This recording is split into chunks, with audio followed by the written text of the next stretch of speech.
India कब और कैसे इतना स्ट्रॉन्ग हो गया कि वो आज इतना पावरफुल मुल्क बन गया है और हम कहीं पीछे रह गए हैं? देखें, उसकी तो बिस्मिल्लाहिर्रहमानिर्रहीम, सबसे पहले तो मैं ये बताऊंगा कि उसकी मुख्तलिफ वजूहात हैं, जिनमें आप सबसे पहले ये देखें कि उनमें जो जैसी भी रही है कंटिन्यूसली जो है ना एक डेमोक्रेसी रही है। जो माजी अगर पाकिस्तान का देखें तो जितने मसाइल का सामना पाकिस्तान को रहा है उतना पूरी दुनिया में ऑल ओवर द वर्ल्ड मैं चैलेंज करता हूँ। थोड़ी बहुत एजुकेशन याफ्ता हूँ, लेकिन मैं ये हिस्ट्री का तालिब इल्म होने के नाते ये दावा करता हूँ कि आप इतने क्राइसिस में दुनिया का कोई और मुल्क दिखा लें जो गुजरा हो। ग्रेट अचीवमेंट कंसिडरिंग कि वो भी हमारे साथ ही इंडिपेंडेंट हुए थे और उनका भी सारा ग्रोथ वगैरह हमारे साथ ही हुई थी and they are doing such great things. तो मुझे तो बहुत अच्छी बात लगती है and I am very happy कि वहाँ पर इतनी ग्रोथ हो रही है और इतनी एजुकेशनल अवेयरनेस है कि लोग ये सब कर रहे हैं। क्योंकि पाकिस्तान में जो है ना वो एज सच जो है ना वो लोग टेक्नोलॉजी का यूज़ नहीं है, फिर दूसरा यहाँ पे प्रैक्टिकल एजुकेशन नहीं है, क्योंकि वो जो है ना वो अपनी डेमोक्रेसी को प्रिवेल करते हैं। इवन के वहाँ पे जो जितने भी उनके नेशनल लीडर्स हैं वो सारे के सारे हिंदुत्व पे हैं, लेकिन उनका नैरेटिव जो है ना वो फिर भी पॉजिटिव प्रिवेल करता है ऑल ओवर द वर्ल्ड। उस वजह से फिर जो बहुत सारी सैंक्शंस है ना उनको नहीं लगती है। अब पाकिस्तान में टेररिज्म तो है नहीं, we are living in a peace, लेकिन यहाँ पे फिर भी पूरी दुनिया में यही बताया जाता है जिस तरह से यहाँ पे पता नहीं कितना टेररिज्म है। उस वजह से फिर इंटरनेशनल रैंकिंग में ना ये चीज़ें बहुत ज़्यादा आपको जो है ना वो डाउन लेके जाती हैं।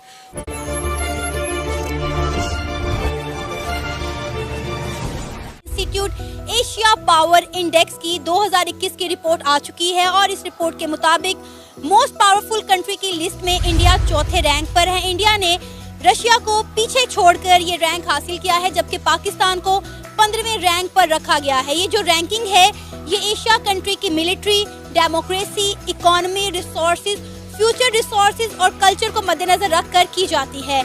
अगर कोई मुल्क एशिया मुल्क किसी दूसरे मुल्क के साथ जंग की सूरत हाल में होता है तो वहाँ की मिलिट्री वहाँ की आवाम के लिए कब तक लड़ सकती है और कब तक उन्हें रिसोर्सेज फ्राहम कर सकती है, इन तमाम चीज़ों को देखते हुए ये रैंकिंग डिसाइड की जाती है।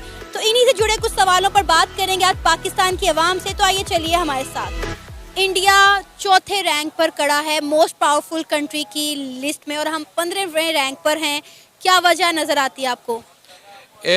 क्योंकि पाकिस्तान में जो है ना वो एज सच जो है ना वो लोग टेक्नोलॉजी का यूज़ नहीं है, फिर दूसरा यहाँ पे प्रैक्टिकल एजुकेशन नहीं है, क्योंकि आजकल पूरी दुनिया में जो है ना वो पावरफुल का ट्रेंड जो है ना वो ज़्यादातर पाया जाता है कि आप जो है ना वो अपनी पॉजिटिव चीज़ों को किस तरह से जो है ना वो पूरी दुनिया में जो है ना वो भेज सकते हैं। अब आप ये देखें कि टेक्नोलॉजी का वहाँ पे जो रिसोर्सेज है ना, मोस्ट टेक कंपनीज जो है इंटरनेशनली वो वहाँ पे जो है ना वो अपने हेडक्वार्टर्स बना रही हैं। क्यों बना रही हैं? क्योंकि नैरेटिव बिल्डिंग के लिए जो है ना वो एक तो चलो जी वो सबसे बड़ी मार्केट है, लेकिन किसी भी कंट्री की सबसे बड़ी मार्केट होना जो है ना उसके लिए पावरफुल नहीं है। उस हिसाब से तो भाई यूएसए को जो है ना वो कम होना चाहिए, लेकिन वो इस वजह से है क्योंकि वहाँ पे जो है ना वो टेक्नोलॉजी का यूज़ बहुत ज़्यादा है। फिर जितने भी आप कह लें कि जितनी भी बिग जॉइंट्स हैं, ठीक है, टेक्नोलॉजी की, उनके हेड कौन से हैं इस टाइम? वो है। इस वजह से वो जो है ना वो अपनी डेमोक्रेसी को प्रिवेल करते हैं। इवन के वहाँ पे जो जितने भी उनके नेशनल लीडर्स हैं वो सारे के सारे हिंदुत्व पे हैं, लेकिन उनका नैरेटिव जो है ना वो फिर भी पॉजिटिव प्रिवेल करता है ऑल ओवर द वर्ल्ड। उस वजह से फिर जो बहुत सारी सैंक्शंस है ना उनको नहीं लगती है। अब पाकिस्तान में टेररिज्म तो है नहीं, we are living in a peace, लेकिन यहाँ पे फिर भी पूरी दुनिया में यही बताया जाता है जिस तरह से यहाँ पे पता नहीं कितना टेररिज्म है। उस वजह से फिर इंटरनेशनल रैंकिंग में ना ये चीज़ें बहुत ज़्यादा आपको जो है ना वो डाउन लेके जाती हैं। तो इंडिया का ये बहुत ज़्यादा प्लस पॉइंट है। और सेकेंडली ये क्योंकि वो बिगेस्ट मार्केट है, इस वजह से कोई भी कंट्री, इवन कि आप रिसेंटली देख लेंगे चाइना और इंडिया का कॉन्फ्लिक्ट हुआ, लेकिन चाइना इंडिया के साथ अपने रिलेशंस ख़राब नहीं कर सकता था क्योंकि वो अफोर्ड नहीं कर सकता था। उनकी $90 बिलियन की जो है ना वो आपस में ट्रेड है। तो जब आप इस तरह से होते हो ना तो फिर आप पावरफुल कंट्री होते हो, और इस चीज़ को हम डिनाई नहीं कर सकते हैं। इंडिया कब और कैसे इतना स्ट्रॉन्ग हो गया कि वो आज इतना पावरफुल मुल्क बन गया है और हम कहीं पीछे रह गए हैं? देखें, उसकी तो बिस्मिल्लाहिर्रहमानिर्रहीम, सबसे पहले तो मैं ये बताऊंगा कि उसकी मुख्तलिफ वजूहात हैं, जिनमें आप सबसे पहले ये देखें कि उनमें जो जैसी भी रही है कंटिन्यूसली जो है ना एक डेमोक्रेसी रही है, जो पाकिस्तान में अनफॉर्चुनेटली वो नहीं रही। दूसरी बात यह है कि हम उसके साथ कंपेयर तो जो है ना कर ही नहीं सकते, क्योंकि पाकिस्तान को माजी अगर पाकिस्तान का देखें तो जितने मसाइल का सामना पाकिस्तान को रहा है उतना पूरी दुनिया में ऑल ओवर द वर्ल्ड मैं चैलेंज करता हूँ। थोड़ी बहुत एजुकेशन याफ्ता हूँ, लेकिन मैं ये हिस्ट्री का तालिब इल्म होने के नाते ये दावा करता हूँ कि आप इतने क्राइसिस में दुनिया का कोई और मुल्क दिखा लें जो गुजरा हो कि पाकिस्तान चूँकि दहशतगर्दी की लपेट में ही इतना है कि डेवलपमेंट कैसे हो सकती है। अभी तक पाकिस्तान में कोई भी बड़ा बिजनेसमैन कदम नहीं रखना चाहता क्योंकि उसको गारंटी नहीं है, श्योरिटी ही नहीं है कि मैं पाकिस्तान बिजनेस लेके आऊँ करोड़ों रुपए और यहाँ आके डुबो दे। आजकल जो है ना टेक्नोलॉजी का दौर है और टेक्नोलॉजी में अब क्वांटम कंप्यूटर पे हम चले गए हैं, ठीक है ना। दुनिया इस पे काम कर रही है, तो इसमें ये देखना होगा कि कौन सा मुल्क टेक्नोलॉजिकली कितना स्ट्रांग है।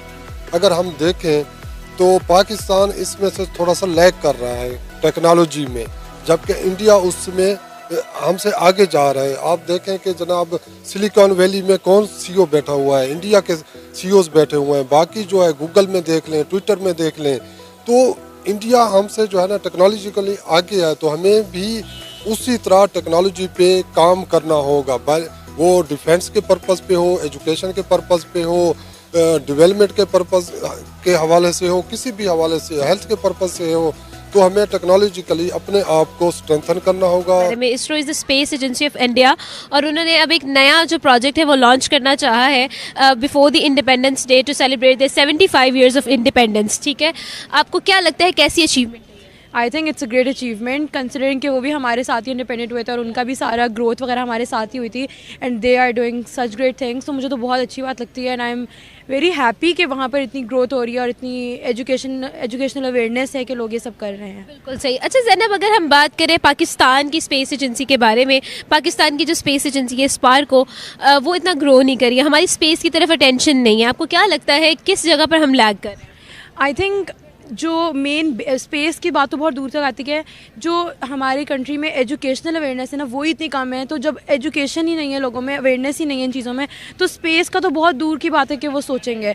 हमारी कंट्री में जो हमारा कंट्री का अपना एजुकेशन सिस्टम है वो ही इतना इस वक्त ऐसी हालत में है कि अगर मैं इंडिया से कंपेयर करूँ, मैं अभी बाहर पढ़ती हूँ तो मेरे जो इंडियन फ्रेंड्स हैं, जब मैं देखती हूँ कि उनकी क्या बेस बनी हुई है एजुकेशन में, फिर मैं कंपैरेटिवली यहाँ का देखती हूँ तो इतना ज़मीन आसमान का डिफरेंस है। और उसकी वजह से मुझे फिर खुद ही अंदाज़ा हो जाता है कि वो लोग जो इतनी अचीवमेंट्स कर रहे हैं, वो लोग जो इतनी चीज़ें लाइक इन्वेंट कर रहे हैं, डिस्कवर कर रहे हैं और इस तरह की अचीवमेंट्स उनकी हो रही हैं, वो किस लेवल की और हमारी किस लेवल की, वो मुझे उसी से अंदाज़ा हो जाता है कि हमारे एजुकेशन सिस्टम जो बेस ही लैक हो रही है तो आगे का क्या है। इस पॉइंट ऑफ व्यू को देख के इस डेवलपमेंट पे जो है ना बहुत ज़्यादा, जितनी हमारी पॉलिटिकली हमारी गवर्नमेंट की कमिटमेंट डेडिकेशन होगी, उतना ज़्यादा हमारी जो है ना डेवलपमेंट होगी, अपना डिफेंस भी मजबूत होगा और बाकी इदारे भी तरक्की। रिसोर्सेज हमारे पास भी हैं, हम उन्हें यूटिलाइज नहीं करते, या क्या रीज़न है? मोस्ट पावरफुल कंट्री, मतलब आप देखें बहुत बड़ी चीज़ है कि कल को अगर इंडिया के साथ कोई जंग की सूरत हाल में आता है तो इंडिया तो बहुत अच्छे से फाइट भी कर सकता है, अपनी आवाम को रिसोर्सेज भी फ्राहम कर सकता है। क्या कहेंगे आप इस हवाले से? और इंडिया ने रशिया को बीट करके ये रैंक हासिल किया है। रशिया को तोड़ने वाले भी हम हैं। First of all Soviet union हमने ही तोड़ी हुई है, तो पाकिस्तान से ज़्यादा यानी कोई स्ट्रांग नहीं है। सेकेंडली जो जंग की सूरत हाल के अंदर है, ऑब्वियसली एक रिसोर्सेज ज़्यादा हैं, उनके पास पैसा ज़्यादा है, उनके पास जंगी वेपन्स वगैरह हर चीज़ ज़्यादा है। लेकिन फिर से वही आ जाती है कि हम लोग तो जितने, हमें 70 साल हो गए तो हम 70 साल से जंग के अंदर हैं और हम उस चीज़ को लेकर चल रहे हैं। तो I think Muslims are better in this sense के किस तरह से लेकर चला जाए। अब हम इसमें बेहतरी किस तरह ला सकते हैं? आप हमारी गवर्नमेंट को क्या सजेशन देना चाहेंगे?